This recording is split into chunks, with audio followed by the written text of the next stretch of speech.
Hello, guys, and welcome to the newest episode of the My IGN Nintendo podcast, or just another Castle podcast. Today with me, we have all our regulars. We got Matt. I accidentally interrupted the podcast. We got Mike. Mike's about to die. This is his last hour on Earth, and he's come to spend it with us. He's probably going to hate a few games before he leaves us, but, there's only so much he could do with his last hour here. And we also have Flia. Alright.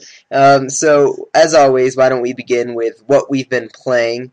I'm sorry we're not streaming this week. There was an issue with Mike's power, so we're not going to be streaming this week. But nobody watches us anyway, so you should. Every Monday, 9 p.m. Eastern, twitch.tv/justanothercastle.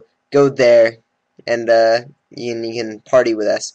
So, we'll do what we've been playing as we always do. Flia will go first, since he's got to go to dinner in the middle of all this. Yeah, Flia, you jerk. Frickin' Flia. Why do you gotta live in Argentina? These, power savings hours issues that you have there. Daylight savings? Yeah, I know, right? The hour messed me up too. Matt, do you guys have it in Canada? Yeah. Yeah. All right. So I think it's a world thing, Eli. It's not an American thing. It's You not. can't change the It's count, not in Argentina. Okay. Like, what are you Canadians up to with your backwards thing? Like, Yeah, we're Matt pretty decided to go back similar. 4 hours because he's Canada. Like, it's just a world like that too. Yeah, but Argentina doesn't have it. So like, I don't know. You gotta ask around. Well, Argentina has how do you say? daylight savings. No. Oh. The territory of a country, superficie, the superficie. I don't know how to say in English. The terrain. How to say the size of a country? Oh, the English. size. Well, you could just say, I guess size. Okay. It has the size of a country to have 250 million or 300 million people, and we only live here 40 million. So we have enough power to. Well, it's not about power. It's about like. Actually, it is about power, isn't it? I forgot. That's why daylight savings happens. I You're right. think we have 4 or 5, 2 nuclear plants and 2 other that are mixed, nuclear and hydroelectric, and 1 big hydroelectric. No, you're right. That's the reason they have daylight savings is because they don't, so that we have our lights off or whatever for 1 hour less, and that way everyone saves energy. I totally forgot about that. You're right, Flia. I thought that was just everything is moved. That's actually Isn't it that's for- pretty interesting. I thought Yeah. it was because, like, I don't think we really lose an hour because you go back and then you go forward, so it's just shifting. Yeah, but but they're happens. shifting it so that like they anticipate like when you're going to be awake or whatnot, and they know. So like in order to save energy, they want you awake for an hour more during the daylight, so that you don't have the light on. I think it was all because of farmers, because they needed like an extra hour of daylight or something. That I don't might know. be it too. I Farmers don't in know. the seasons. Who cares? Anyway, This is a gaming so podcast. pretty much Oh, it is? Argentina doesn't have daylight savings. Flia has dinner, and he'll go on and tell us what he's been playing. Okay, I played this week Bayonetta 1 and 2. And also playing Monster Hunter 4 when I got the time, but this week I invested myself in both games. Did you beat both of them? Yes. All right. Are you going for the pure platinums? Seems like something you would do. I did some pure platinums. Oh my god. I mean, like with luck and I don't know skill, but I finished both games with average. I think in the first one I finished with silver and in the second with gold. Oh my god, wow. See, when I was playing, I would generally get okay, I got like platinums maybe once or twice, and all the others were either like maybe 8 of them were stones, 2 of them were silvers, and 2 of them were bronze. I was not good at that game. I would die so much. One thing that I want to take notice about both games is that now I like more the first one after playing the second game, and also the score of the first one got higher because I played the second game. Oh, really? You like the first one better? I actually like the Yes. second one better. I feel like it's a little more, I don't even know, stylish or fluid. I don't know how to describe it. It feels like it comes together a little better. But, wow, so is there anything in particular about the first one that you like better? No, I didn't mean that I like the first one better than the Oh, second. I think the second is a masterpiece. I okay. think it's a 10 out of 10. Oh, And okay. but the first one, when I remember whoa. playing it on my 360, on my Xbox 360, I scored the game an 8, I think, an 8.5. But now that I play the second game, that helps a lot the first one in terms of story. I won't spoil anything. Oh, okay. And also another things that happens, it made the score of the first game higher now for me. Because Interesting. now I understand a lot of things. Does the first game have witch time? Yeah, it does. Yes. Okay. Matt, I was did you gonna not say- play it yet? Oh, was it? No, I haven't. Is it the climax mode that wasn't in the first one? There was, yeah, the 'Cause I Umbral. forget. I think there was something in the second that wasn't in the first, but I don't know what. I haven't played the first yet. I think it might have been the Umbral climax. I don't even remember. Okay. Yeah. I think the first and the second games, I mean, mechanically speaking, they are both identically the same. The only difference is that the second one, they added more weapons, more type of mixed combos, and more ways like finishers for the enemies. Yeah, the first Bayonetta definitely has, yeah, the finishers.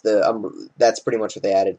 But like the first game, I mean, the whole thing about Bayonetta is the witch time. Like, that's such an integral part of the experience. I can't imagine playing Bayonetta without it. In the fact that it's when like such a perfect dance. I don't even. Yeah. Yeah, I was nervous if the first one didn't have witch time, because if it didn't, then it would probably feel like a slog, because it's such an integral part of it. But no, that's cool. So whenever I want to get back to it, it'll have that. All right. Yeah, but how about this? How about Devil May Cry 1 and 3 and Ninja Gaiden are way better? Okay, good. Devil May Cry. Devil May Cry on PC or PS3. I want to say something to Mike about that issue, because this particularly is one of my favorite genres, and Devil May Cry creator is the same creator of Bayonetta. Is Hideki Yeah, Kamiya. I know. And also, I'm not dumb. I'm just a jackass. Oh. okay, and also another thing to mention, stylishly speaking, Devil May Cry is different from Bayonetta, but in action speaking, I think Bayonetta is way better than Devil May Cry. And I mean Devil May Cry 3. That is the best actual of gameplay. of every entry. I played the first Bayonetta on the 360, and I wasn't like too interested. Like you did say the story gets Did better. you play the second one, Mike?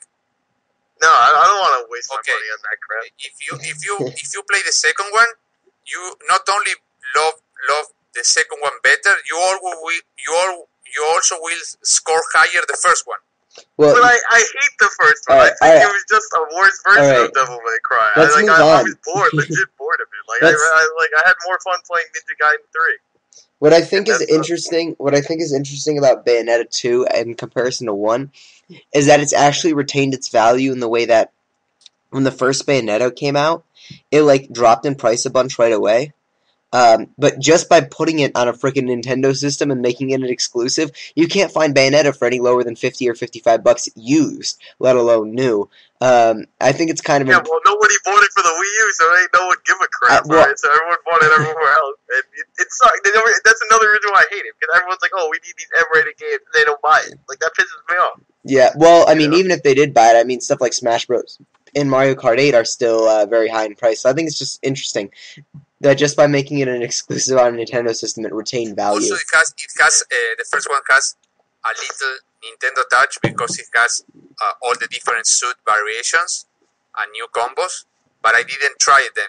I used the original outfit. Oh yeah, I didn't really like the costumes. I thought they were a little creepy. But I guess we can move on to what I've been playing. So I beat Codename Steam. Review will go up Wednesday. I still need to write it. But I just wanted to give you guys an opportunity. If you guys had any questions about it, I could answer. my thoughts from last week are pretty much unchanged. Except for the fact that at the beginning, if you guys remember last week, I said that it gets off to kind of a difficult start. Except my problem with the game is that there's no progression. So, like, your characters don't level up. There's no RPG-like elements. So, essentially, for me anyways, the end levels were just as easy or hard as the beginning levels. There was no curve and difficulty or anything like that because there was no sense of progression, which kind of annoyed me a little bit. I don't know. Any questions you guys wanted to ask? So do you think it got better overall, or it just kind of stayed the same? I don't know. I like not difficulty, just how much fun you had. Oh, yeah, I don't know. As I played it more and I got used to the waiting times, also something else I did is that I always either had a podcast on or I was, like, watching a TV show. I was never, like, playing the game just that. I always was multitasking. And with that, I felt it was a lot more fun because I was actually able to, during that minute or whatever, in between moves, and I timed it. It goes anywhere from 45 seconds to a minute and a half that you have to wait in between moves.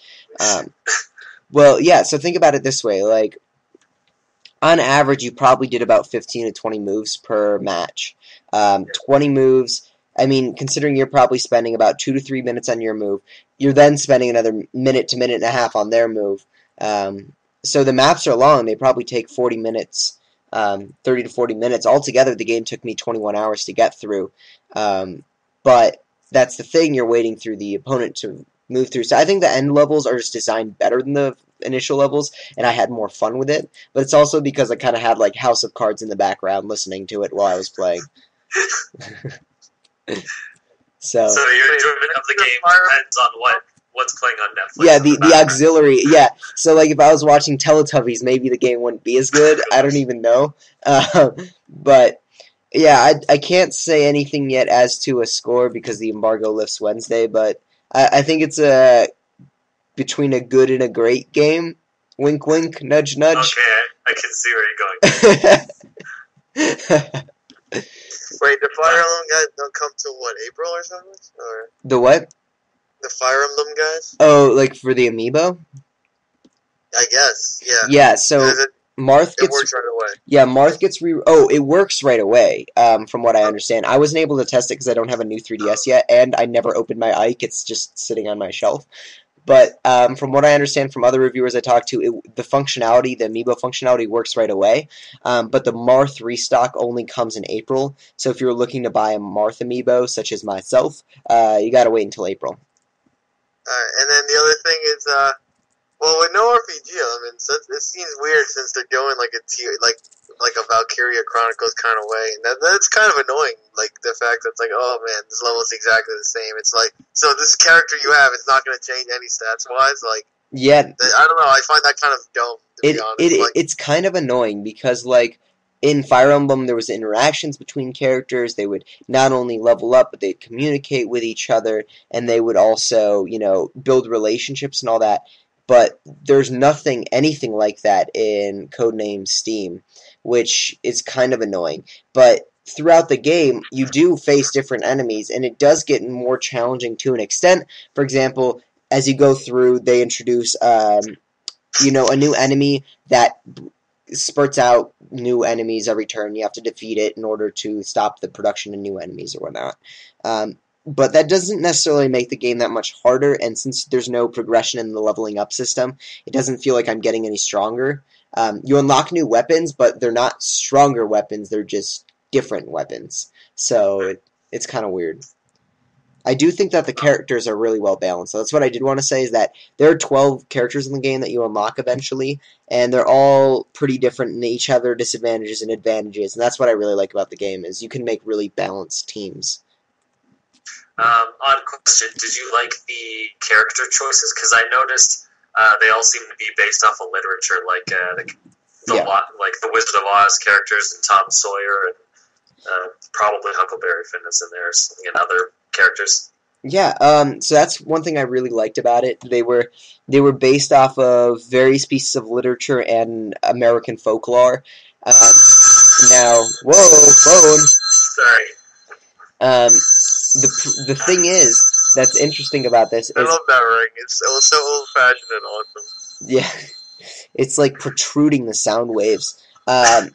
On a side note, though, it's funny. I was gonna say before we went into the characters. So you mean all the kids who are gonna buy this game don't know any of the characters that are based off? Pretty much. Like I had to look.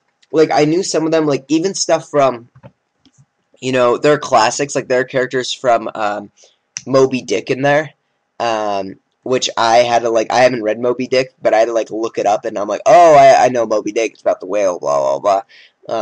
But it'll be interesting that people will see these characters for the first time, or children will, and they'll actually look it up, which is kind of cool. Now the one thing is, I can't imagine how when Flia's playing this game, he'll be like, who the heck is this person? Because some of them, I mean, some books are known all around the world. Moby Dick, Tom Sawyer, all those they're known around the world. People know these characters, but some of them are American folklore. Sacagawea.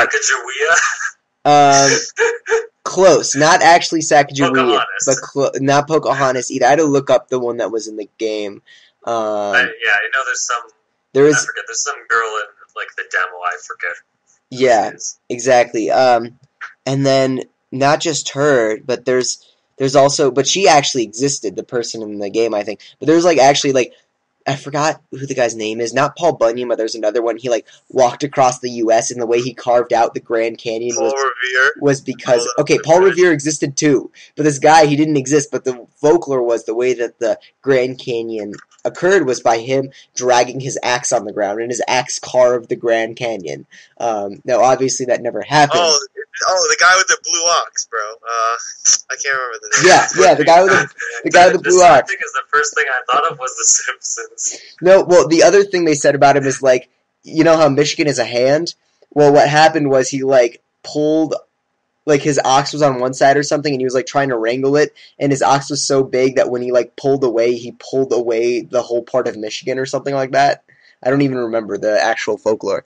Anyway, I can't imagine people The Simpsons, they did use the giant guy with the blue ox, so yeah. You are on the right track, though. Oh, okay. So it's Flia or some little Japanese kid is playing, and they're I don't know who this person is. Or, I barely remember who these people are, but I think it's still cool to be, part of an inside scheme or whatever, what's going on. Yeah. So I really I think all the characters are... Each one, as I said, has a special ability, and I think it fits together really well for that regard, in the fact that you can pretty much... That's where the replayability comes in, is that you can take out different teams of 4, and each team of 4 is going to function differently because each character is going to have their own unique role to play. So, in that regard, I really like it. If it wasn't for the long waiting time and they actually had some sort of progression system in place, I think the game would be so awesome. The last thing I do want to mention is, I'm not supposed to say anything, but the game indicates that there will be a sequel, very strongly indicates that there's going to be a sequel, so, which is under embargo, so I can't talk any more about that, but I think that if they make another game and they employ all these changes that we've been talking about, it's going to be really good. So, yeah. Cool. Mike can talk, and I'm going to see... who called quickly. That shouldn't be too long. Oh, okay, Matt, leaving us for your real-life friends. I see how it is. Alright, Mike, what have you been playing? Well, I finally got that platinum in Birth by Sleep, so I've been playing stupid mini-games in Kingdom Hearts Birth by Sleep for the last forever. Alright? Freaking, I literally had to, play that command board, 20 times in the last 2 days. I just want to, punch myself in the face. But while I was doing it, I did catch up on a lot of anime. But side note of that, I still been playing the usual. I didn't really touch Majora's Mask because I was going mad hard for this trophy. You have to get every single thing in the game with all 3 characters. So who cares that you beat the secret bosses with 1 character? Because you have to do it again anyway with the other ones. So it was doing that, and then since I didn't really play Majora's Mask, I really just I mean, there's a few Smash tournaments I went to over the weekend, so I kept it generally simple. But now I'm finally gonna start some Kingdom Hearts 2, and hopefully I'll finish Majora's Mask this week. If not, maybe for Sonic 2, but more likely Majora's Mask will be done. Hey, Mike, I actually have a question for you. So you play Smash Online a lot, right? Or you? Yeah. Hold up. Actually, I'm gonna have to dip real quick so I can fix my house power because my parents are home. Okay. Well, I'll ask you a question when you come back. Okay, save that question. All right, Matt. What have you been playing since everyone has left? Everyone's left. Well, Flia went to go What a eat dinner. good Mike went to go fix the power. Now it's your turn to entertain me. Alright, unfortunately I haven't played a lot, but I forgot to mention last week I actually played the demo for Teslagrad, Mm-hmm. which you mentioned a couple of weeks ago. I think it's really cool. So, like you said, there's the magnet puzzles, which kind of reminds me of Outland because there's blue and red items, and you have to be wary of which button you push to access what separate different things. But the thing I really liked was if you get far enough in the demo, you get like a dash, not attack, but you get like a dash ability, and you kind of teleport as well.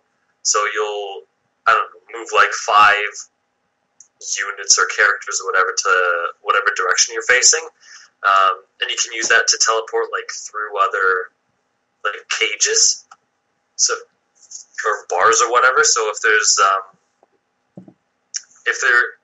one area you have to pass, but there's a bunch of bars in place and you can't walk through it, you just use like this teleporter thing to dash through it. Same with like electric fences and whatnot. So it really makes for cool puzzles and a lot of platforming because you can like run and jump and then jump into or jump past like a bunch of bars and go to another spot, and then there'll be enemies there. So you got to be careful you don't jump into its face or you'll get like eaten alive. Yeah, because you can only take one hit in Test. I mean, you can't take any hits in Teslagrad. The second you take a hit, you have to restart that part of the level. Yeah. But I really like that mechanic, and that's only like the first thing. Like that's just in the demo. Like you can't imagine what's in like the full game. Yeah, the game is great. The problem is when you start getting those boss fights. My God, they can be so annoying sometimes. Gosh, just the boss fight alone in the demo, I was like, oh my gosh, this is kind of ridiculous.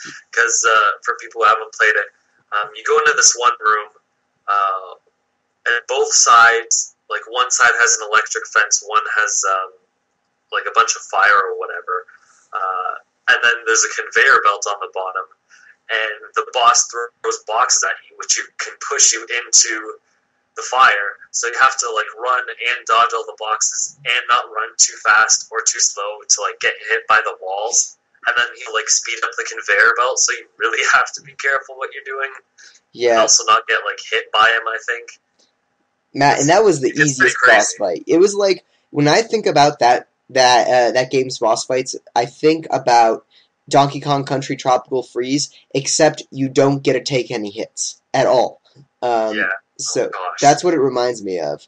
Just how difficult they can get. I actually never beat the game because I got stuck on the final boss, and my brother actually beat it after spending like 2 hours on it, and I'm like, I don't know if I have 2 hours to spend on this. Yeah. All right. You been playing anything else, or just Teslagrad? Pretty much just that. All right. Well, let's move on to some news since it's just the two of us. I don't know. We can talk about our dating lives. I don't even know, but that probably would fill up like 2 seconds of our time. I'd be like, well. So there was a listing for Xenoblade Chronicles X to release June 26th. Now Flia's not here to talk about it. Well, yeah, when he comes back, he probably won't shut up about it. But pretty much, Amazon Italy put this date on. Now, it could be a placeholder date. It might not be. But the two conflicting ideas I have is, number one, apparently Zelda was listed for June 26th too, so I'm pretty sure they're both placeholder dates. It was, but then it was changed after. Yeah, it was changed. So, like, the end of the year, but Xenoblade stayed the same, so... Yeah. Maybe they think it'll come out by the end of second or quarter 2, but who knows? Yeah, exactly. Is it likely? That game's been in development long enough, right? Well, and it comes out, here's the thing, it comes out in Japan in April. So that's what I was thinking, is that, I mean, how long does it take to localize some Japanese? Psh, it's only like 100-hour RPG. Only like 3 hours, that's all. So, I mean... I don't know. It depends on how closely the localization team was, right? Mm-hmm. I mean, I know Pokemon isn't crazy. I don't know, it does have a decent amount of text for an RPG, but they released that worldwide, so maybe they did work closely and they'll release it only a few months later rather than like 6.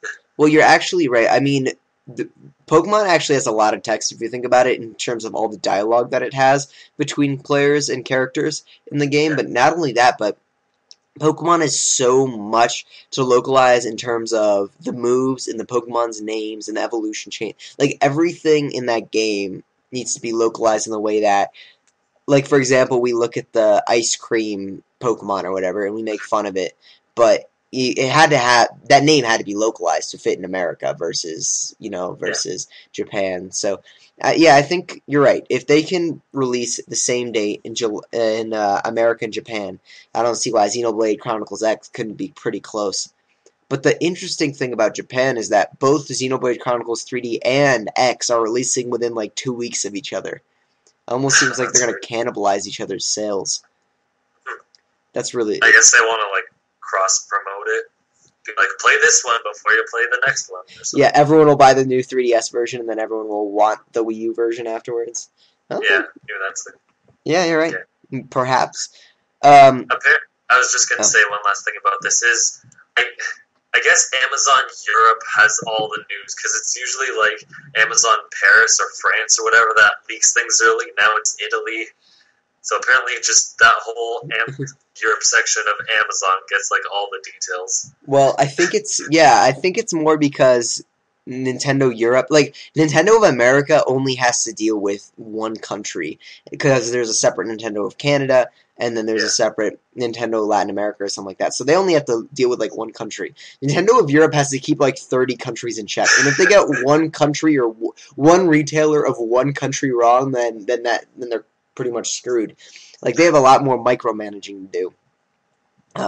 The other problem is with the Amiibo, because there are pictures coming out that Germany, for example, has so many Amiibo. Like, you walk into a store and they have everything, like 5 of each one. But that's not how all of Europe is. It's pretty much all the Germany and all the countries close to Germany, but the farther away you get from Germany, from what I understand, the more scarcity it is. Like the UK, for example, like people have a really hard time finding Amiibo because not only is there less supply than the rest of Europe, but whatever supply there is being imported to America because America's having such an issue. Because I heard that there are like thousands of Amiibo being imported from like the UK, for example. Oh my gosh! I just googled Amiibo in Germany. Someone's like, rare? Are you sure? And you look at it. Yeah, you're right. There's like 7 or 8, like 10 different units of each Amiibo. It looks like a rainbow wall. Yeah, it's like Amiibo heaven. I mean, I don't know when this was taken, but still, even my local Best Buy, I don't think had that many. Carried that many copies of each one. Yeah.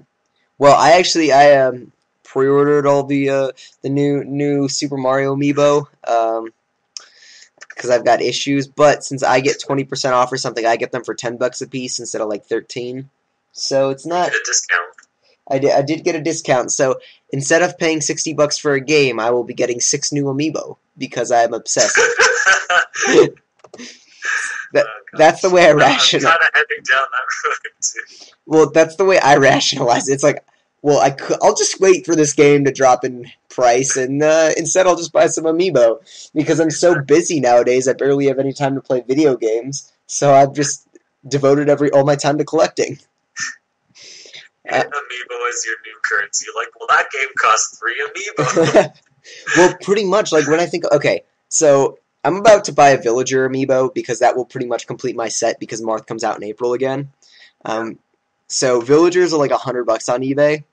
And the way I think about it is, well, with the amount of Rosalinas I sold, it pays off. I traded 4 Rosalinas for a Villager. That's the way I think about it. I traded them. There was just, money involved. And don't worry, I still have your Meta Knight. The second my car gets repaired, I'll ship it off. Alright, Next Level Games is working on a Nintendo game with Nintendo property. It's teasing it's on the Wii U. I didn't really read into this story very much because we have no idea what it is. Do you have some speculation, Matt? As to what game it is? Mm-hmm. I don't know. I don't think they would do Luigi's Mansion again. That's what I was about to say. My only possible speculation would be like Luigi's Mansion port from the 3DS to the Wii U. But yeah, I don't know. I think they would move on to something else. Their catalog is kind of varied. It's like Mario Strikers, like 1 and 2, Punch-Out, Luigi's Mansion, probably something else I'm missing there. I don't know. They usually don't make sequels, so probably something new. But I don't know what. Well, what Nintendo franchise doesn't currently have a game on Wii U? Metroid? Well, I mean, besides, obviously, Nintendo's own things are going to make that. I don't know. I don't know. Can we brainstorm? Is there like you're gonna bring a Chibi Robo game to Wii U? I'd be fine with that. Maybe it'll actually be good this time around because the 3DS one was good, terrible. Not the 3DS thing. Yeah, I don't know. That's a good question. The only reason I said Luigi's Mansion port is because there was that listing that popped up about like 6 months to a year ago. Oh yeah. If you remember, it was like a $40 Wii U Luigi's Mansion, Dark Moon. Well, I think they did that with Kid Icarus Uprising too. I think you may be right. Yeah, you're right. So, oh yeah, there's no Kid Icarus game on the Wii U. But that doesn't seem like the type of game Next Level would make. Maybe it is Strikers. I would totally buy it. I don't know. Or maybe they'll go for another sport because I think they wanted like a wrestling game. So maybe they'll do a different kind of sport. What? So we're gonna throw poor little Toad in a ring with Bowser? How's that gonna go? Yeah. Just punch him right in his mushroom face. Well, hey, what if they made another Punch-Out game? Like Punch-Out You? Punch You? Punch You. That'd be fine. I just kind of hope for something different. Well, it seems like they've been trying to support the brand by releasing Punch-Out on the Wii version of Punch-Out on the Wii U, Virtual Console, whatever it's called. And I don't know. That might also be possible, right? So yeah, maybe. I guess. All right. Well, we can move on. There's a rumor that Pokemon and Splatoon Amiibo are coming, but first of all, the Pokemon rumored are Greninja and Jigglypuff, so those are obviously for Smash Bros. This was kind of it was blown way out of proportion because they're not going to make 600 or 700 and some Amiibo for Pokemon. But the Splatoon Amiibo thing, what do you think about that, Matt? I'd love that if they did that. I'd definitely buy one or 3. They listed 3, which is confusing. They had the what are they called? Not squid people. Inklings. They had the boy Inkling and the girl Inkling. Mm-hmm. And then they had, like, Inkling with squid or something. Yeah. So that's weird, I guess. Which one would they choose, then? Yeah, well, they're more than just those male and female. I think it was maybe, like, just a placeholder name. But, so here's what I'm thinking. And this was a rumor that I saw on the internet, is, so all along, we've been thinking that Nintendo's been selling games in order to sell Amiibo, right? But I heard a flip theory online that I read where Nintendo is creating this Amiibo fever with all the scarcity and stuff in order to get players to buy games. So, like, Fire Emblem, for example, it's a benchmark of, Nintendo 3DS library or whatnot, but it still only sold something like 600,000 units, and when you got an install base of 40 million, it's not very much. So the theory was, by making the Marth Amiibo such a big deal, more people are going to buy it once it comes on sale, and as a result, they will go and buy the new Fire Emblem game. So it's kind of like a reverse, or, people weren't going to buy Kirby in the Rainbow Curse, but after getting a Kirby or a Meta Knight Amiibo, they'll then go and buy it in order to use their Amiibo in that game. What do you think about that? I think it's flawed logic. Mm-hmm. Because why, if you spend $10 on something, why would you want to spend $60, right? But essentially, it's like, go the other way around. Like, oh, I played this Mario game. Luigi's a cool character. Hey, there's a Luigi figure like that. Makes more sense to me. But I still think it's a funny hypothesis. I think it's an interesting hypothesis because one of those things where, like, if you have a Kirby amiibo that you bought for Smash, and you hear that he has some sort of use in, in Rainbow Curse, and you also have a Meta Knight amiibo, you're like, wow, I already have 2 pieces of DLC. I already have those. Might as well buy the main game, But I guess we'll never really hear in a Nintendo strategy, but that was just a theory I heard, which is interesting. Let's see, so Nintendo was at Best Buy this last weekend. Apparently they brought some rare amiibo to sell, like Captain Falcon, Little Mac, etc. There's not really that much to talk about. They distributed AJ and Uma. Yeah, when I read that, I thought they were saying an AJ and Uma amiibo. Oh. And then I read the comments. They're like, "Oh, I thought it was amiibo," and I scroll up. I'm like, "Oh, right, it's just a me. Never mind." Limited edition, only available for 2 hours at Best Buy on that one Saturday. Wow, so you pulled out a quote here. I must have skipped this quote from AJ Enuma, who said... Oh, no, this is Miyamoto's. Oh, Miyamoto. Okay. You described this because I missed the story. Alright, so I just thought it was neat. AJ Enuma was directing a couple of games, and they seem to be in similar style with Zelda. And Miyamoto's like, if you want to make a Zelda game, maybe we should just put you over on a Zelda game. And then he did, and then he made Ocarina of Time, and then he became the director. The end. He's just like, you're making these games, they're all pretty much Zelda. You just want to work on an actual one. It's like, so okay. I hear you be working on some games over there. Looks a lot like Zelda. What kind of accent is that? I don't even know where I was going with that. But the only accent I'm good with is a Russian accent, and that's because I'm, got parents that are Russian. Other than that, like the second I go to any other accent, it's just bad. Okay. So Microsoft, Sony, and Nintendo have talked about how to avoid DDoS attacks. There's actually been kind of a lot of news out of this because Sony then came out. Yoshida talked about the fact that they get attacked pretty much every single day. He said even multiple times per day, and they're learning. Phil Spencer said he talked with Nintendo. Nintendo's the only one to not come out yet about this issue, but they're honestly, Nintendo's been the most stable.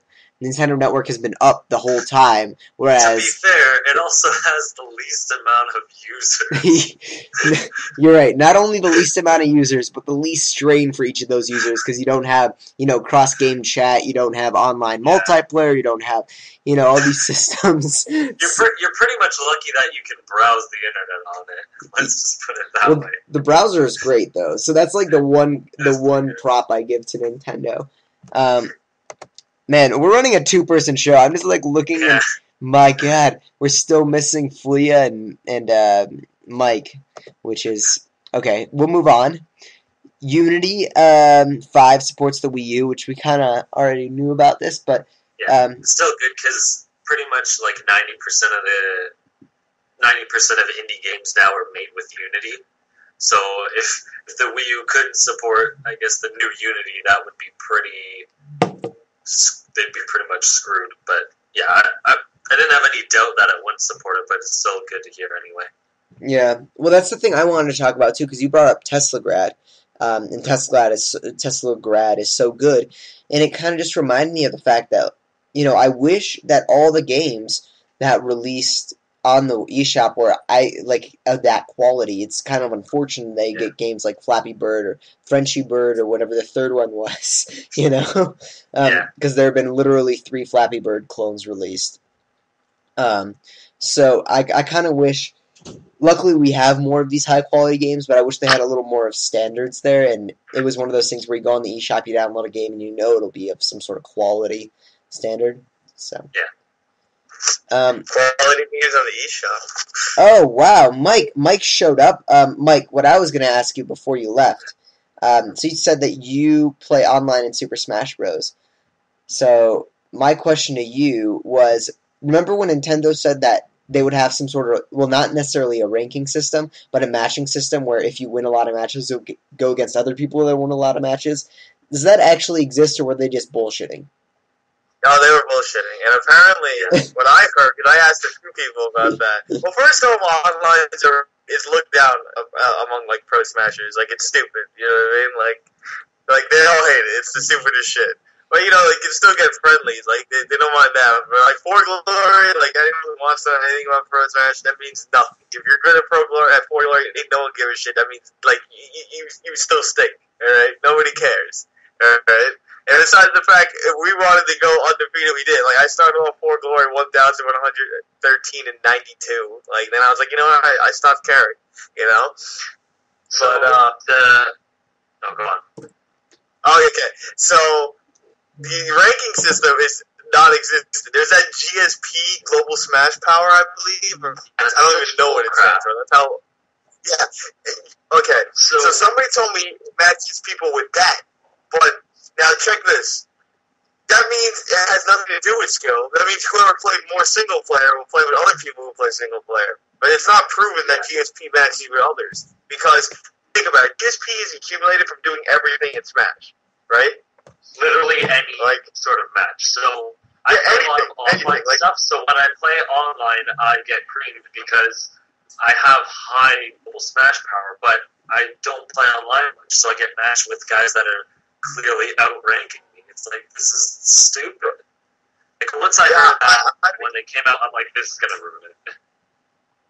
Yeah, it makes no sense, because but, I mean, I don't know if it's true if you still fight people with similar GSP, or people with, similar connection, nothing's been, actually proven, so I can't, say something for sure, but... At the same time, the most likely bet is what the thing I was saying with GSP, but it has nothing to do with your online win record. Unless if you play freaking Home Run Derby with all 50 characters, you're probably ranked higher than some people. So yeah, that's what I thought. I'm like, there's no way they have some sort of system if there's no actual ranking or whatnot, which is too bad because Mario Kart has a good system for that. Mario Kart probably has a better ranking system, and that game is.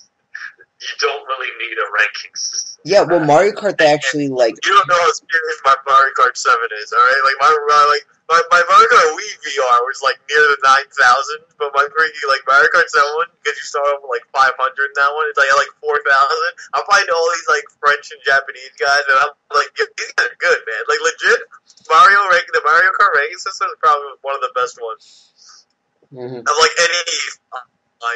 yeah, I really like it, and they actually they match you well too, which is what I like in Mario Kart 8 at least. And what's really good with Mario Kart, they don't really ever get a laggy one, you know?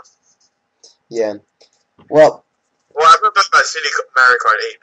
I don't even look at that box. I put it in a corner somewhere, so I don't even look at it. Too bad their multiplayer is still stuck in 2002 because Nintendo is officially more than 10 years behind. Achievements started in 2005, right? With Microsoft. It is 2015. 10 years. They are more than 10 years behind. Voice chat. Nintendo made achievements first in 2002 with Melee, so bitch, please. I made this argument. I meant system-wide achievements. 2000. I know, but I'm just saying. Yeah. And they always provided the people who did good, gave them extra endings, like DKC2. You get 101%. Guess what? You beat Mario, and Cranky's like, oh shit, you guys are actually mad good, alright? And then you get to fight an extra boss.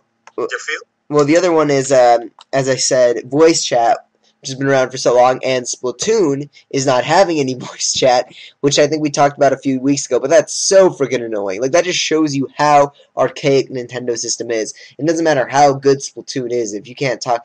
You know what pisses me off? All those people in the comment section who are like, oh, well, good thing I live in the 21st century and I have Skype. And I'm like, no, stop. That is not a good excuse. Do not make excuses for Nintendo. They can't assume everyone has Skype.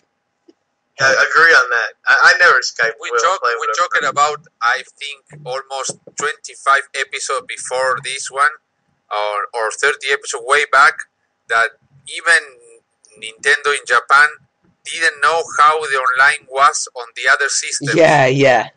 So if even the research and development division of them doesn't know how the competition works online, they are literally ways back.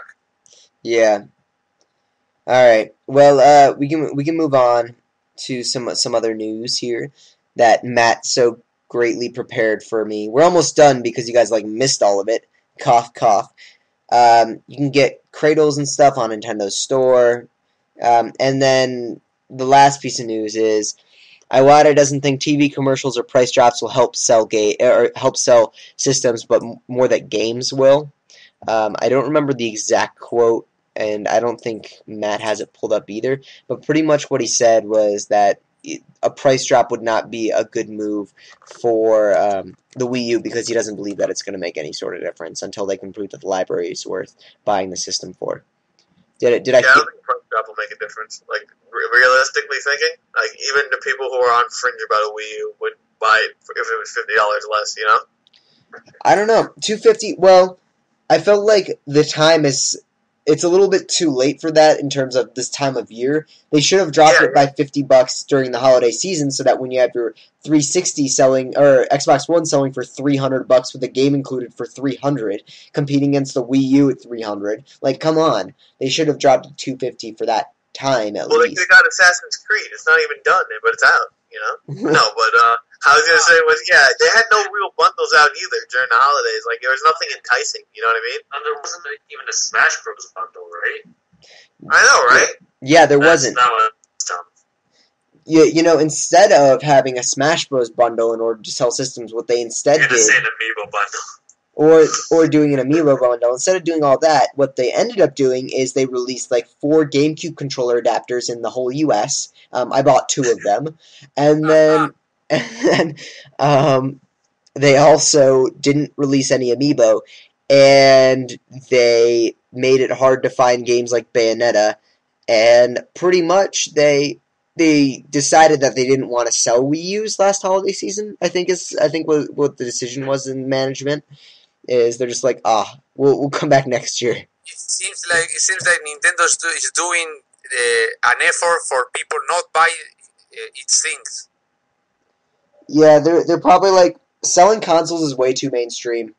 We're gonna come back next year. All right. Well, Flia, are there any questions? Yes. There is a question from a user named Brolact1, something like that. I don't know if he says, "What do we think about the future in the indie department on the Nintendo systems, both of them?" Well, I mean, the 3DS and the Wii U.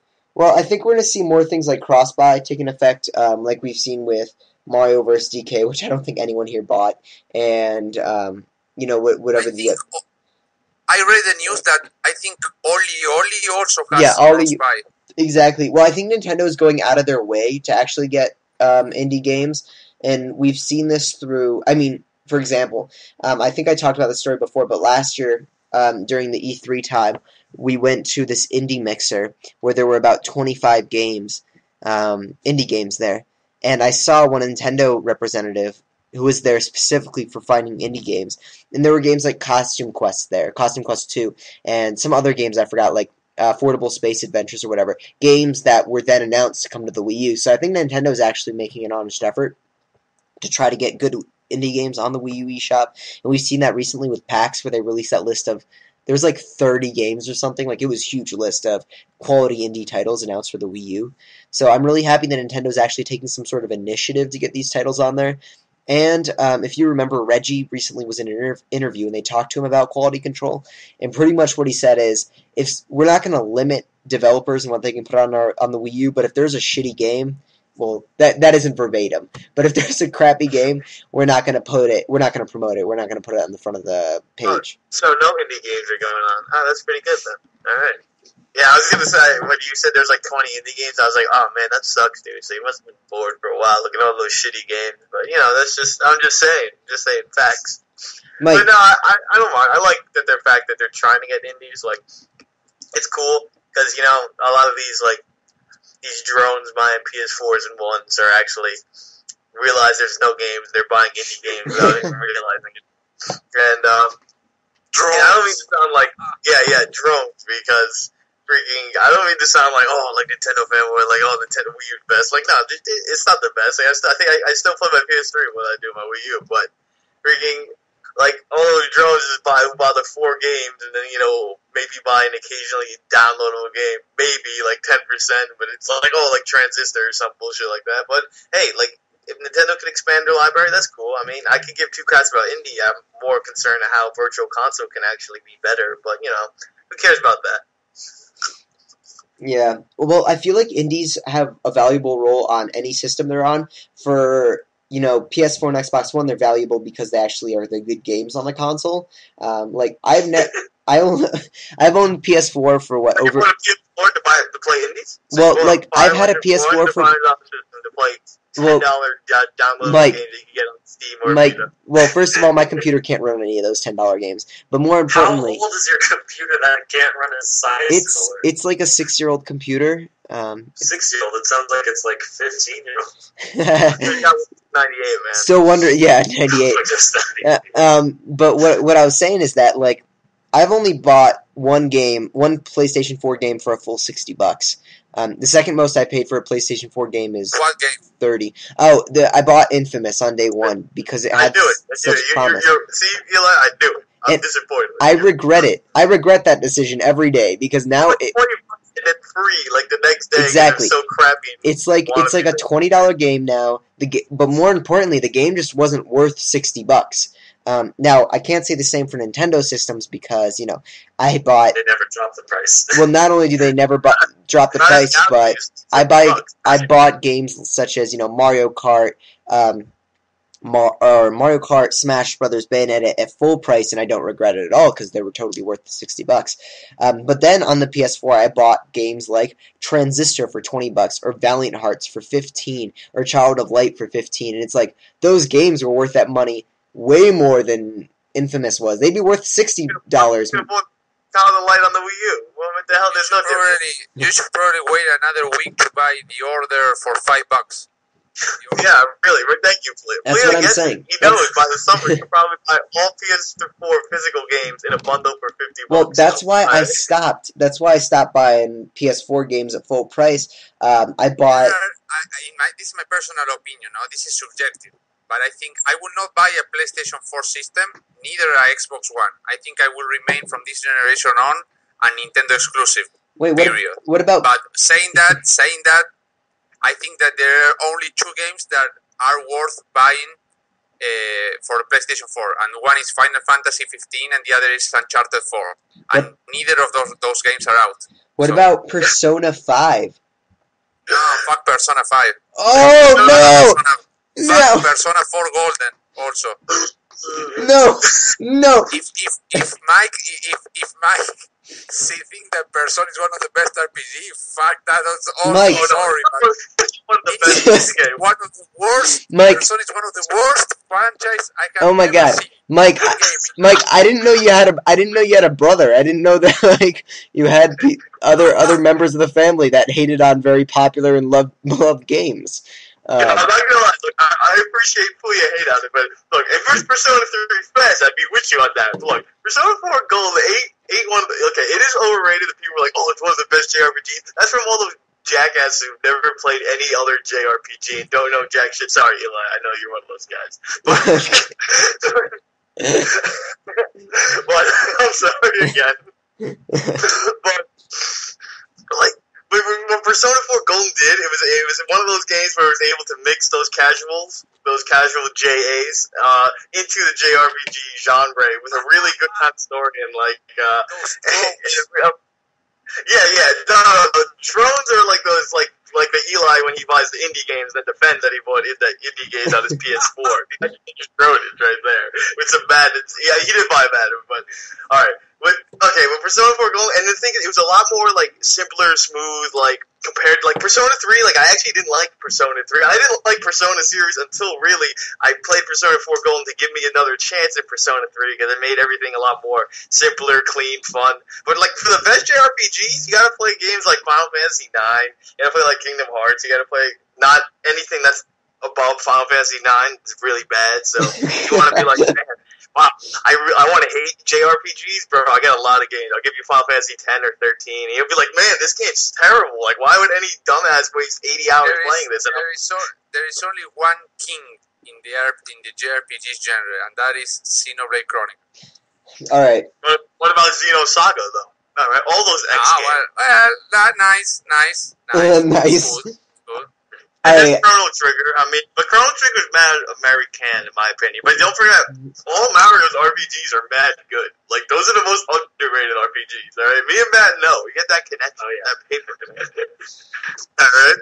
Alright. I feel like there's something else pre-Persona that we were talking about. Eli, you were about to defend something about indies and buying a board. Well, I was just my point was that like indies play a valuable role, but it's different because on the PS4 and Xbox One they're there because the AAA games kind of suck.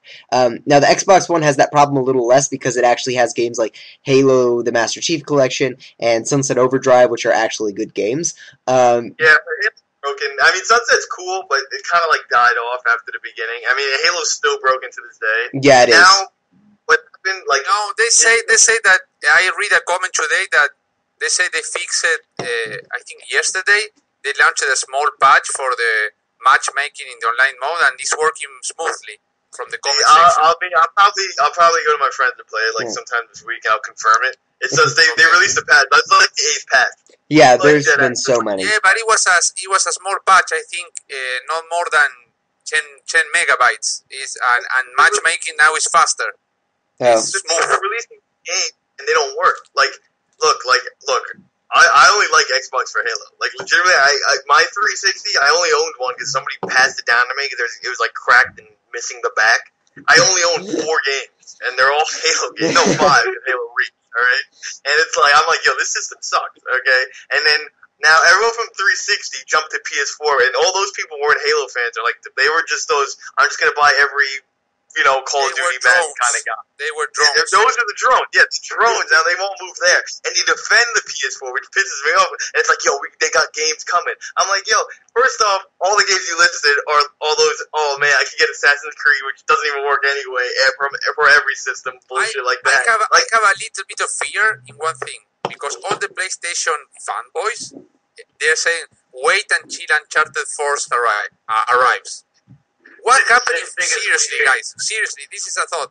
What happened if this time Naughty Dog doesn't nail it with Uncharted 4? Well, I don't know about that, but for me, the reason they make it of us, so it's probably possible. I mean, it's just as likely as Skyward Sword being terrible. Like, oh wait, that's pretty likely, right? But no, I mean, I agree. I don't want a PS4. Like, I bought a PS3 one of the first years, like when everyone's like, oh my god, look at that thing that no one's ever gonna buy with the boomerang controller and all the other bullshit. I was like, I remember the boomerang controller. Yeah, man, I forget to throw that. Obviously, because I hate everything everybody loves. Apparently, that's why I bought a PS3 first, but. Yeah, I was surprised with the games there was a lot of quality games that were out that first year. I mean, they had shitty-ass Resistance. Little Big Planet came in 2007. You had Ratchet and Clank Future. Uncharted 1 was out. Metal Gear Solid 4. I mean, and like, all right. Like, we had, and not God of War 3, didn't they? No, they didn't do the HD until a while. But I'm like, that's like 5 games that, like, 2 of them you already know the franchise, and 3 of them you kind of taking a risk. But it's like, hey man, it's like, you know what I mean? Like, I bought a new system, I want to try out some new stuff, but with these new ones out, it's like, alright, there's Halo and Sunset, which is going to last me, 2 months, so am I going to throw this all down? Or there's PS4 and there's nothing, but I know stuff is coming out, but who cares, you know what I mean? Like, I'm not going to buy, like, the only way I was going to get a PS4 is if I got that 20th anniversary one, and that ain't happening. Like, I have a Vita, I have almost every PS4 game that they all have, like, every free game comes out for PS4 and Vita, so technically I have a PS4. Well, I think what's really weird is that this generation has gotten off to such a freaking slow start, in the way that next gen exclusives are almost non-existent because everything comes to the old gen, and so as a result, you've got libraries that are so weak standing on their own, and the only one I can really recommend is the Wii U because there's so many games for the Wii U. But when it comes to the other systems... What? Like they last. Like you go back and play exactly, it. Like exactly. In that kind of sense. I can't even justify a purchase of a PS4. I mean, I'm not a fan of the Dark Souls genre. I've never tried it, but it seems like I wouldn't like it because I'm a pussy. And then... I'm not a fan of Uncharted. I didn't like the second, and I didn't play through the third, but I tried the multiplayer, and I wasn't a big fan. So what is there left for someone like me other than just the indie stuff, which is pretty much what I've been playing? Well, why don't you, like, but Like, I took a gamble on Little Big Planet. I don't like stuff like that. Yeah, I'll try, but I was talking about, like, just next-gen exclusives, because Little Big Planet's on the PS3. There is only one, it is my personal opinion, also subjective. There was only one developer that did awesome exclusive titles for Sony, and that was Team Ico. And those games were Shadow of the Colossus and Ico. Those games were fantastic. But since the last Guardian is, I don't know where the game is. I don't know. I can't go. Nobody knows. I mean, the last thing I heard about it was that the what do they call it? The copyright for the Keep Me the Title that was dropped, so it might have a new name. But it's on the PS4 now. I don't think it'll get a new name. I think it was just that game's been in development for so long that the expiry date came up. Like, whoops, it's been we passed this date. I guess we have to renew it or something. Yeah, they had to renew it's probably it. going to be remade for PS4 only. Well, we already kind of know. PS3 anymore. We already kind of know it's a PS4 game because they've already really heavily implied it. Yeah, I think it'll be. I mean, I still have hope. Maybe they'll release the 07 version. You know, I read something pretty cool, since we're talking about old stuff. There's a Wii U game coming out, and it has a Wii demo version coming out with it. Yeah, it's called Rodea the Sky Soldier. That disc. I heard the Wii version is actually different. I'm gonna buy the game. It was so. That's it. Yeah. Rodea the Sky Soldier. Yeah. From what I've heard, like, you guys know what the Wii version is. They say it's not inferior. But it says it has different controls, obviously, because you use the remote to guide. And then Wii U 3DS versions have weapon and stat customizations, while the Wii version is kind of more arcade action adventure like. Yeah. So what happened was a different game. I thought it was just no. It's the same game. It's just some gameplay mechanics were tweaked. Yeah. So because the game was originally in development for the Wii in like 2011. It finished. It was supposed to launch in 2011. It lost its publisher, so it was just kind of like sitting around for a few years. In 2013, I think it started development again. But they were pretty much just porting it to the Wii U. Yeah, that game is made from the creator of Sonic. Yeah, it comes. Yeah, it comes out in April.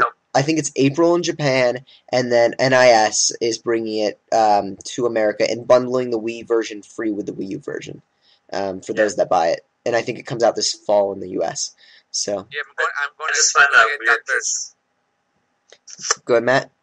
I was just going to say, I find that weird because I don't understand, I guess, the benefit from it. Like, unless they already printed Wii discs and they're like, well, we got a bunch of these things laying around, we might as well. I guess that's the only reason I could see them handing them out. They're like, we printed these discs. It'd be wasted to put in the garbage. I have read that it's some sort of apologize to the people. I thought it'd be limited way print, like that is cultural from Japan. You know, some way when they amend mistakes. For example, if they were developing something from a previous generation and didn't come out and people were hyping, they release that game like an apologize. Well, the other thing Nintendo can do is they can come out and be like, we released the Wii in 2006. We just released a new game in 2015. This means the Wii had a 10-year life cycle. Yeah. Oh, gosh. Full of vigor in life.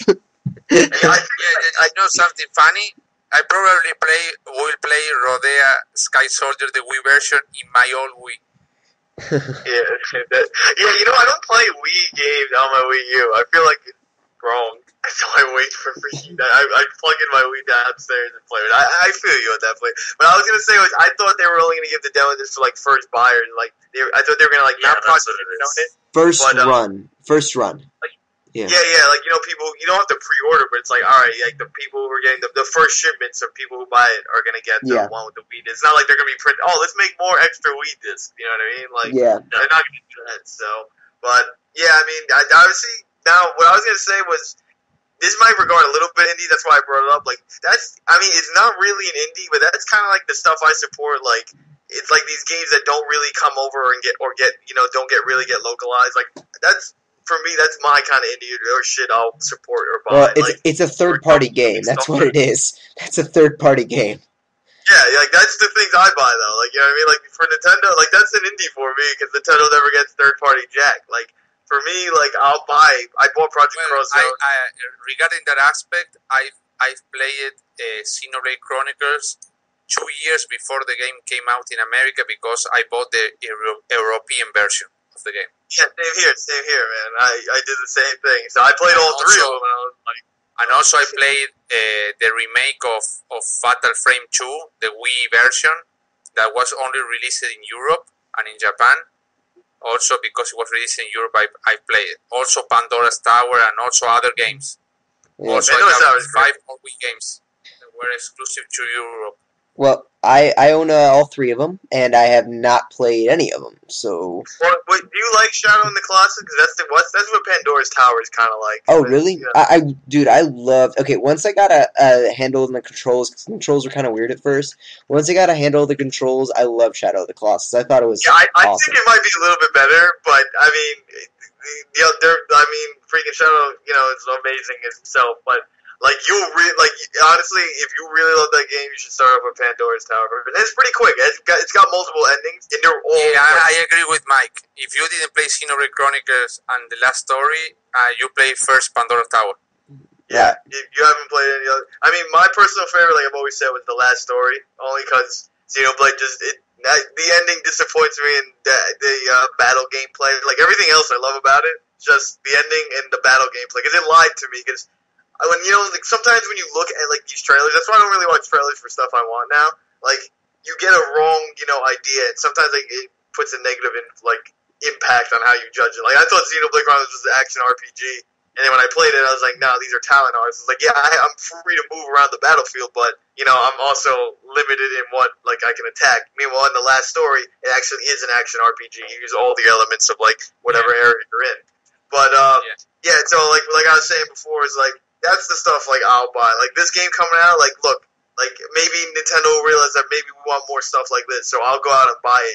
Like if the sales, show some reflection of it, then I got my job done. Other than that, then I'm like I'm playing a new game that I've never tried, and B, like it's a cool gamble and kind of a cool reward. Like I get this really limited thing, And it's a third-party new IP on a Nintendo system. When was the last time that happened? Yeah, 4 years ago.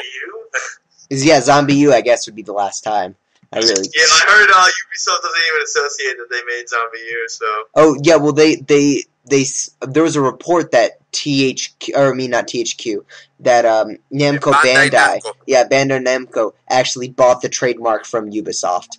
That was the rumor. A sequel? Yeah, to make the sequel. I don't know. We'll see.